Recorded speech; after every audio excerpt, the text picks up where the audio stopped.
তোমাদের সবাইকে স্বাগতম জানাচ্ছি। আজকে 20টা গুরুত্বপূর্ণ কারেন্ট অ্যাফেয়ার্সের জিকে নিয়ে আলোচনা হবে। প্রথম প্রশ্ন যেটা রয়েছে, চ্যাম্পিয়ন ট্রফি 2025 এর থিম সং যে রয়েছে জিতো বাজি খেলকে, এই গানটির লেখককে। তো জিতো বাজি খেলকে এই গানটির লেখক হচ্ছেন আতিফ আসলাম। তাহলে এই নম্বরটা হয়ে গেল সঠিক উত্তর। পরের প্রশ্ন যেটা বলেছে, পেট্রোলিয়াম এবং প্রাকৃতিক গ্যাস মন্ত্রণালয়ের ডিরেক্টর হিসাবে নিযুক্ত হলেন কে? অর্থাৎ পেট্রোলিয়াম এবং প্রাকৃতিক গ্যাস মন্ত্রণালয়ের নতুন ডিরেক্টর হিসাবে নিযুক্ত হলেন সাগর সিং কালসি। তাহলে বি নম্বরটা হয়ে গেল সঠিক উত্তর। পরের প্রশ্ন যেটা বলেছে, সম্প্রতি নকশাল মুক্ত হিসাবে ঘোষণা করা হলো কোন রাজ্যকে? অর্থাৎ নিচের কোন রাজ্যকে সম্প্রতি নকশাল মুক্ত হিসাবে ঘোষণা করা হলো? তো এই প্রশ্নের সঠিক উত্তর হয়ে যাচ্ছে বি নম্বর, অর্থাৎ মহারাষ্ট্রকে সম্প্রতি নকশাল মুক্ত হিসাবে ঘোষণা করা হলো।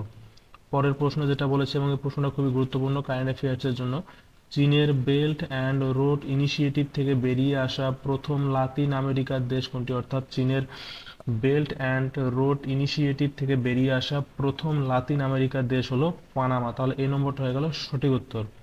পরের প্রশ্ন যেটা বলেছে, চাঁদের দক্ষিণ মেরু অন্বেষণের জন্য চীনের চেঞ্জ-ই-8 লুনার মিশন এ যোগ দিল কোন দেশ? অর্থাৎ চাঁদের দক্ষিণ মেরু অন্বেষণ করার জন্য চীনের সঙ্গে কোন দেশ সংযুক্ত হয়ে গেল? তো এই প্রশ্নের সঠিক উত্তর হয়ে গেল পাকিস্তান। তাহলে এই নম্বরটা হয়ে গেল সঠিক উত্তর। পরের প্রশ্ন যেটা বলেছে, গ্রামীণ উন্নয়নের জন্য বিকাশিতা গাঁও প্রকল্প চালু করলো কোন রাজ্য সরকার? অর্থাৎ গ্রামের উন্নয়নের জন্য বিকাশিতা গাঁও নামে একটি নতুন প্রকল্প চালু করলো উড়িষ্যার রাজ্য সরকার। তাহলে বি নম্বরটা হয়ে গেল সঠিক উত্তর। পরের প্রশ্ন যেটা বলেছে, এবং এই প্রশ্নটা খুবই গুরুত্বপূর্ণ, ফার্স্ট বিমস্টেক ইউথ সামিট 2025 কোথায় অনুষ্ঠিত হলো? তো প্রথম বিমস্টেক ইউথ সামিট 2025 অনুষ্ঠিত হলো গুজরাটে। তাহলে এই নম্বরটা হয়ে গেল সঠিক উত্তর। পরের প্রশ্ন যেটা বলেছে, এবং এই প্রশ্নটা খুবই গুরুত্বপূর্ণ, বিশ্বের বৃহত্তম ঝুমুর নৃত্য অনুষ্ঠিত হবে কোথায়? অর্থাৎ বিশ্বের বৃহত্তম ঝুমুর নৃত্য অনুষ্ঠিত হবে অসমে। তাহলে এই নম্বরটা হয়ে গেল সঠিক উত্তর। পরের প্রশ্ন যেটা বলেছে, সম্প্রতি পদত্যাগ করলেন কোন রাজ্যের মুখ্যমন্ত্রী? এই প্রশ্নটা খুবই গুরুত্বপূর্ণ, যে সম্প্রতি পদত্যাগ করলেন মণিপুর রাজ্যের মুখ্যমন্ত্রী। তাহলে বি নম্বরটা হয়ে গেল সঠিক উত্তর। পরের প্রশ্ন যেটা বলেছে, লেড গ্রিন বিল্ডিং সার্টিফিকেশন 2025 এ ভারতের স্থান কত? অর্থাৎ লেড গ্রিন বিল্ডিং সার্টিফিকেশন 2025 এ ভারতের স্থান তৃতীয়। তাহলে সি নম্বরটা হয়ে গেল সঠিক উত্তর। পরের প্রশ্ন যেটা বলেছে, এবং এই প্রশ্নটা খুবই গুরুত্বপূর্ণ কারেন্ট অ্যাফেয়ার্সের, জোম্যাটো এর নতুন নাম কি? অর্থাৎ জোম্যাটোর নাম পরিবর্তন করে নতুন যে নাম রাখা হয়েছে সেই নতুন নামটি কি? তো এই প্রশ্নের সঠিক উত্তর হয়ে যাচ্ছে এটারনাল লিমিটেড। তাহলে এই নম্বরটা হয়ে গেল সঠিক উত্তর। পরের প্রশ্ন যেটা বলেছে, সম্প্রতি কোন দেশের ফুটবল ফেডারেশনকে সাসপেন্ড করলো ফিফা? অর্থাৎ সম্প্রতি ফিফা পাকিস্তান এর ফুটবল ফেডারেশনকে সাসপেন্ড করে দিল। তাহলে সঠিক উত্তর হয়ে গেল বি নম্বর। পরের প্রশ্ন যেটা বলেছে, সম্প্রতি যুগান্তকারী ইবোলা ভ্যাকসিনের পরীক্ষা শুরু হলো কোন দেশে? অর্থাৎ যুগান্তকারী ইবোলা ভ্যাকসিনের পরীক্ষা শুরু হলো আফ্রিকার কোন দেশে? তো এই প্রশ্নের সঠিক উত্তর হয়ে গেল উগান্ডা। তাহলে সি নম্বরটা হয়ে গেল সঠিক উত্তর।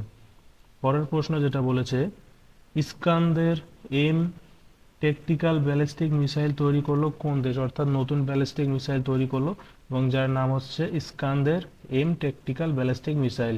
তো এই মিসাইল তৈরি করলো হচ্ছে রাশিয়া। তাহলে এই নম্বরটা হয়ে গেল সঠিক উত্তর।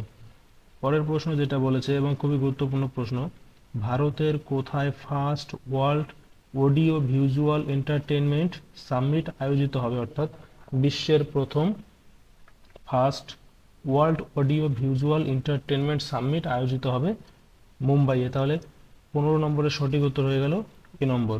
পরের প্রশ্ন যেটা বলেছে, রাজস্থানে থার্ড সাইক্লোন যৌথ সেনা মহড়া চালু হচ্ছে কোন দেশের সাথে? অর্থাৎ ভারত কোন দেশের সঙ্গে মিলে রাজস্থানে থার্ড সাইক্লোন যৌথ সেনা মহড়া চালু করছে?